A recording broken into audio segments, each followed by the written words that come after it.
지난달 21일 송파구의회 임시회에서 한 의원이 동료 의원에게 의사봉을 휘두른 사실이 뒤늦게 알려졌습니다.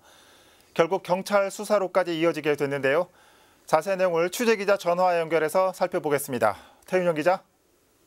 네, 보도국입니다. 네, 의원 간 몸싸움이 벌어지는 과정에서 한 의원이 의사봉을 휘둘렀다는데 어떻게 된 일입니까?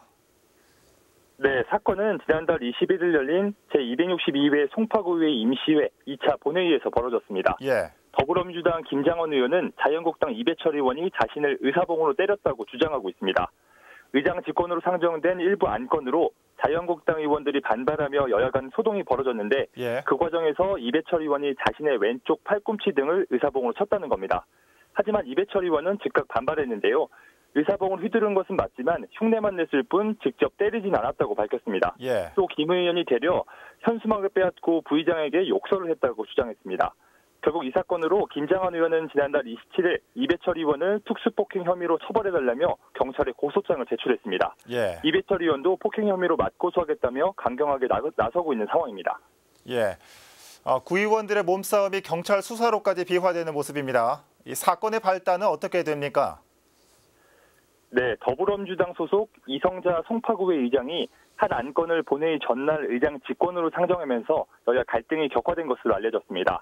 바로 상임위원 개선의 건인데요. 이는 행정보건위원회 의원 구성을 기존 민주당 4명과 한국당 4명에서 그 민주당 의원 1명을 더 늘려서 5명 대 4명으로 개편하자는 내용을 담고 있습니다. 이 밖에도 민주당 의원이 대표 발의한 일부 체육동호회의 체육관 사용료 지원 조례도 영향을 미쳤습니다. 결국 한국당은 2차 본회의 자리에서 의회 민주주의 말살을 중단하라는 현수막을 들며 장내 농성을 벌였고 여야 간 실랑이로까지 이어졌습니다. 이후 진행된 임시회도 연이어 파행을 겪었는데요. 의원 간 몸싸움이 경찰 수사로까지 이어지며 여야 간 갈등은 당분간 계속될 것으로 보입니다. 지금까지 보도국에서 전해드렸습니다. 네, 태윤영 기자 잘 들었습니다. 최근 기초의회가 말도 많고 탈도 많습니다.